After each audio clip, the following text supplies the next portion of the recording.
What up, guys? So, this thing has been on my mind for the longest time, and it's why the hell is everything called GN in Double O Gundam, in the series Double O Gundam?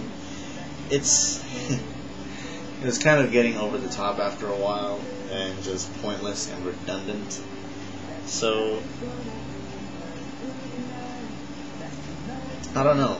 I guess like what I'm trying to get with this is I'm trying to get at like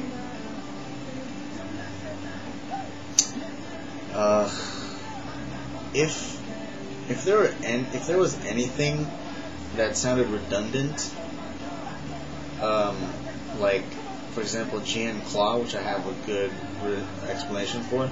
If there was anything in the series that sounded redundant to you, like GN Drive or GN Claw or GN Condenser, or well, actually GN Condenser makes sense, but GN Sword or GN Foot, GN Smile, I don't know.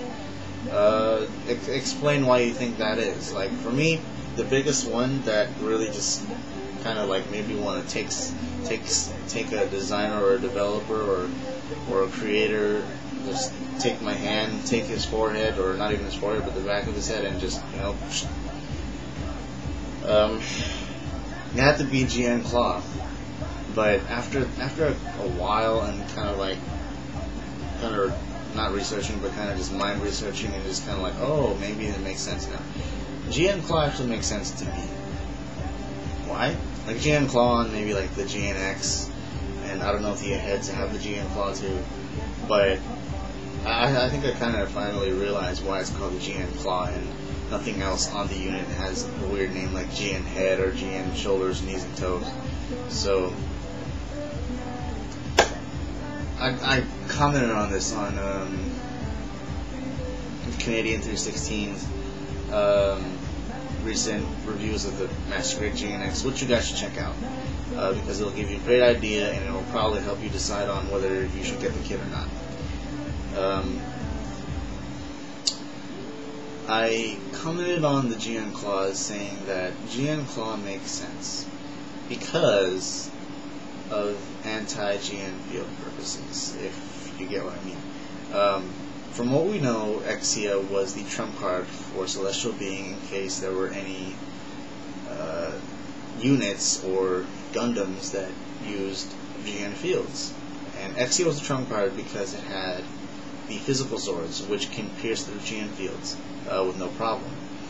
And we know that that's true because of the I guess it was the last episode of the first season.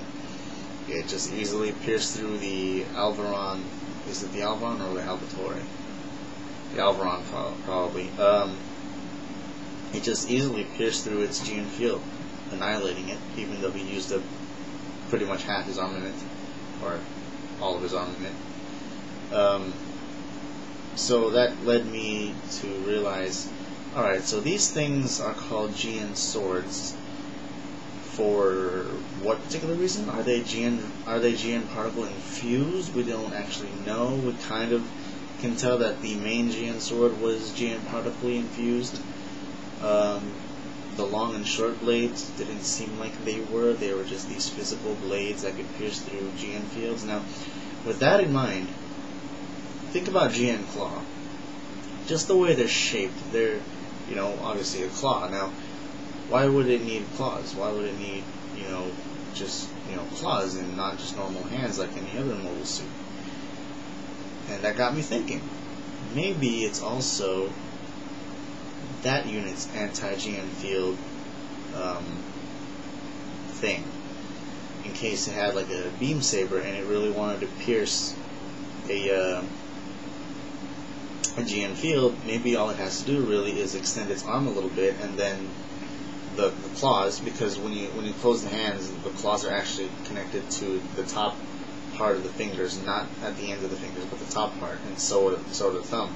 So basically, all it would have to do is, if the sword, the beam saber, was, deflecting off the GN field, maybe those claws, since they, like I said, they're clawed out, maybe all it has to do really is just kind of push them a little farther past the GN field, and then the beam saber would be in for the attack. No, see, we don't know that because it never happened in the anime, and that puts me in my other point.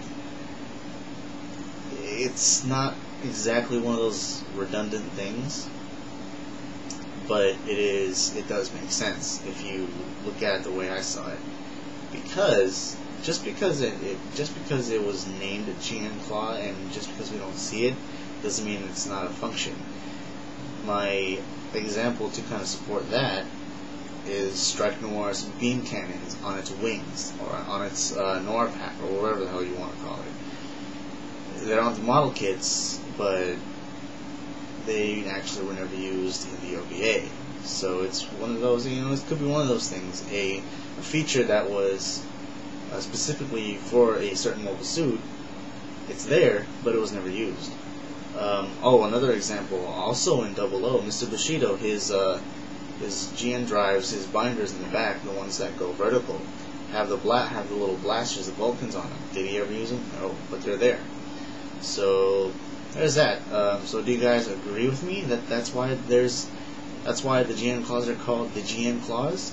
Or maybe is there another reason you guys think it is called the GN claw besides anti-GN field purposes? Or do you just totally disagree, and why? So no rush with these questions. I know it's Sunday, and you guys probably won't even see this until Monday or Tuesday, considering school is starting. Not school is starting, but school is, it's a school week, work week. But whenever you guys can come up with a good question or a good argument or a good reply, please do so.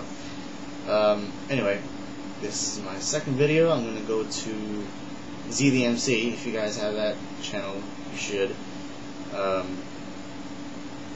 If you don't have that channel, add that if you are determined to get to know me on a more personal base. So I guess that's my official announcement of that channel. I've had it for maybe less than a month or so,